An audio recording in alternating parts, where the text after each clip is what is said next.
Bismillahirrahmanirrahim. Assalamualaikum warahmatullahi wabarakatuh. Alhamdulillahillazi an'amana bi ni'matil iman wal islam wa sihhati wal faraq wa nusalli wa nusallim ala khairil anam Sayyidina Muhammadin wa ala alihi wa ashabihi ajmain. Syukur alhamdulillah kita panjatkan kehadirat Allah Subhanahu wa taala karena pada pagi hari ini kita semua diberikan kesehatan dan kesempatan untuk bersama-sama mengikuti tausiah yang berjudul Nusul Quran. Salawat dan taslim senantiasa kita aturkan kepada junjungan Nabi Muhammad SAW. Nabi menjadi teladan kita, ikutan kita hingga akhir zaman. Bapak Ibu yang saya hormati, Nusul Quran ini terdiri dari dua kata. Yang pertama nusul, yang berarti bahwa menurunkan sesuatu dari tempat yang tinggi ke tempat yang rendah. Kemudian Quran, kata Quran ini adalah kitab suci umat Islam. Sehingga nusul Quran ini berarti bahwa peristiwa diturunkannya Al-Quran kepada Nabiullah Muhammad SAW di bumi melalui perantaraan malaikat Jibril. Secara kronologis, peristiwa nusul Quran ini atau diturunkannya Al-Quran ini ke muka bumi ini itu melalui dua tahap. Tahap pertama itu Al-Quran secara lengkap diturunkan ke Lauhul Mahfuz. Jadi Al-Quran di sini tidak diturunkan secara beransur-ansur, tapi secara lengkap. Kemudian pada tahap kedua, Al-Quran ini diturunkan dari Baitul Izzah atau ke langit yang paling rendah kepada Nabiullah Muhammad SAW melalui perantaraan Jibril yang dilakukan secara beransur-ansur. Nusul Quran ini itu dilakukan ataukah berlangsung pada bulan suci Ramadan. Sebagaimana Allah berfirman di dalam surat Al-Baqarah ayat 185, Bismillahirrahmanirrahim. Syahrul Ramadan allazina unsila fihil Qur'an hudal linnasi wa bainati minal huda wal furqan. Yang artinya bahwa bulan Ramadan di mana di dalamnya diturunkan Al-Qur'an sebagai petunjuk bagi manusia dan penjelasan-penjelasan petunjuk itu dan sebagai pembeda antara yang hak dan yang batil.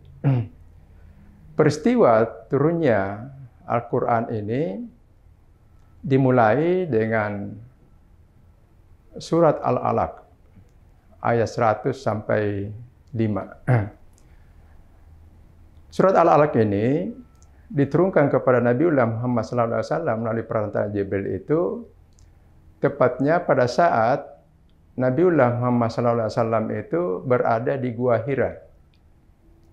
Ya, Gua Hira ini sekitar 7 km sebelah selatan Mekah. Nabi pada saat itu melakukan halwat ataukah bertahannuts itu. Kemudian di dalam kesendiriannya itu Nabi didatangi oleh malaikat Jibril dan membawa surat Al-Alaq ini yang berbunyi Iqra bismi rabbikal ladzi khalaq khalaqal insana min 'alaq Iqra wa rabbukal akram allazi 'allama bil kalam 'allamal insana ma lam ya'lam. Pada saat malaikat Jibril menyampaikan kepada Nabiullah Muhammad SAW di Gua Hira ini, Nabi Muhammad pada saat itu sementara berdiri di dalam gua. Kemudian Jibril membisikkan surah ini dan menyampaikan kepada Nabiullah Muhammad SAW dengan berkata, Iqra. Iqra ya Muhammad. Nabi Muhammad menjawab ma'ana biqori. Saya atau aku tidak bisa membaca. Kemudian Jibril kembali menyampaikan, Iqra ya Muhammad. Lagi-lagi Nabi Muhammad menjawab, ma'ana biqori. Aku tidak bisa membaca. Dan seruan untuk Iqra ini yang disampaikan oleh Jibril kepada Muhammad itu dilakukan sampai 3 kali. Dan jawaban Nabi Muhammad SAW mengatakan, ma'ana biqori. Aku tidak bisa membaca. Nah, surat Al-Alaq ini dibisikkan ke dalam hati Nabi Muhammad SAW itu, ya, akhirnya Nabi Muhammad SAW itu pada saat dia berdiri dirangkul oleh malaikat Jibril dan dia terduduk, ya, bahasa lainnya tersungkur, karena begitu beratnya beban ataukah perintah ataukah isi daripada surat Al-Alaq ini, sehingga Nabi tersungkur, berkeringat, ya, menanggung beban ini, sehingga Nabi sempat, ya, terdiam dan tersungkur untuk itu. Tapi amanah ini diterima oleh Allah, Nabi Muhammad SAW ini sesuai dengan perintah Allah yang disampaikan melalui malaikat Jibril.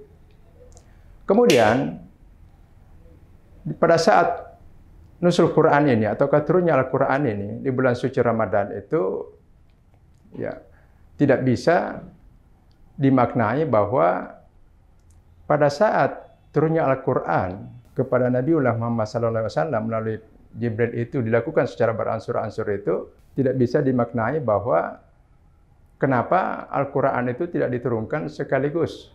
Ini diceritakan, ya, di dalam Al-Quran juga, ya, ketika orang-orang kufur itu bertanya, mengapa Al-Quran itu tidak diturunkan sekaligus?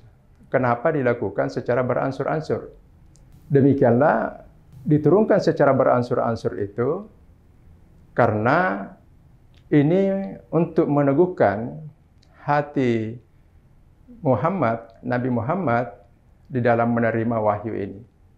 Karena untuk pertama kalinya Nabi Muhammad mendapatkan wahyu ini tentu perlu tahapan-tahapan, ya, sesuai dengan kondisi yang ada. Kemudian yang kedua, kenapa beransur-ansur? Karena walaupun, ya, diturunkan secara beransur-ansur Al-Quran ini, itu tidak bisa dimaknai bahwa Al-Quran itu tidak lengkap ataukah dicicil untuk diturunkan sekaligus. Karena awalnya Al-Quran ini memang sudah lengkap, ya, pada saat disimpan di Lauhul Mahfuz ini. Tetapi pada saat diturunkan secara beransur-ansur ini untuk melihat kondisi apa, masalah apa yang terjadi di tengah-tengah masyarakat di muka bumi ini, sehingga Al-Quran itu diturunkan sesuai dengan kondisi dan peristiwa yang terjadi di muka bumi ini. Olehnya itu dilakukan secara beransur-ansur yang dalam sejarah dikatakan bahwa Al-Quran itu diturunkan selama 22 tahun, 2 bulan, dan 22 hari. Tentu kehadiran dan keberadaan kitab suci Al-Quran ini yang diturunkan pada bulan suci Ramadan itu ada beberapa keutamaan yang bisa dipetik. Yang pertama adalah bahwa Al-Quran itu diturunkan dengan menggunakan bahasa Arab. Sebagaimana dalam firman Allah, bil lisani ayyumun mubin. Artinya bahwa Al-Quran itu diturunkan dengan bahasa Arab yang lengkap atau yang jelas. Pertanyaannya adalah, bagaimana kalau sekiranya Al-Quran itu diturunkan di Indonesia? Apakah tetap berbahasa Arab ataukah berbahasa Indonesia? Ya tentu, karena ini ketentuannya bahwa Al-Quran itu diturunkan dengan bahasa Arab, maka dimanapun ya, Al-Quran itu diturunkan, ya pasti menggunakan bahasa Arab. Tentu penjelasan mengapa bahasa Arab masih bisa dikaji lebih jauh. Kemudian, Al-Quran ini adalah mujizat dari Nabiullah Muhammad SAW. Seperti kita ketahui bahwa ya, setiap nabi itu diberikan mujizat oleh Allah Subhanahu wa taala untuk memperkenalkan atau memperteguh tentang kebesaran Allah kepada setiap nabi dan setiap umat-umat nabi tersebut. Kita contohkan misalnya ketika Nabi Daud diberikan mujizat itu dengan suara yang merdu, suara yang lantang. Sehingga burung-burung pun yang terbang ketika Nabi Daud itu bersuara, ya, melantungkan kalimat-kalimat Allah Subhanahu wa taala, itu burung-burung pun terhenti mendengarkan suara Nabi Daud karena saking merdunya. Begitu juga mujizat yang diberikan kepada Nabi Sulaiman. Nabi Sulaiman ini diberikan mujizat untuk bisa berbicara dengan makhluk lain seperti pohon-pohonan, hewan-hewan.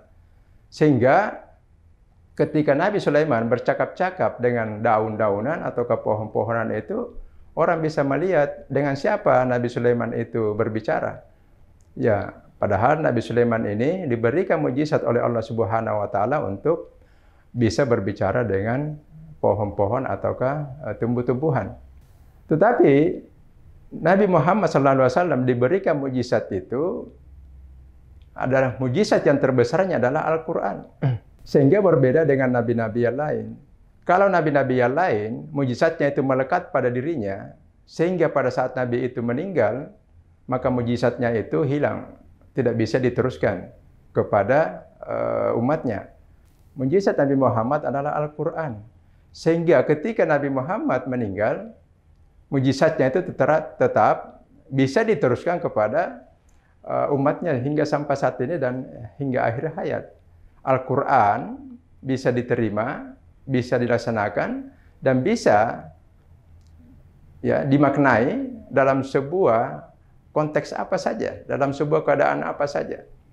Ya, mulai saja diturunkannya hingga akhir hayat, ini akan bisa dimaknai secara kondisional tentang makna-makna daripada setiap ayat di dalam kitab suci Al-Quran itu. Yang berikutnya adalah bahwa Al-Quran ini diturunkan sebagai petunjuk bagi umat Islam ini adalah memiliki keutamaan-keutamaan. Ya, memiliki keutamaan-keutamaan, dan keutamaan itu ya pada saat dilaksanakan dalam bulan suci Ramadan diberikan pahala yang berlipat ganda. Demikian, wabillahi taufiq wal hidayah. Wassalamualaikum warahmatullahi wabarakatuh.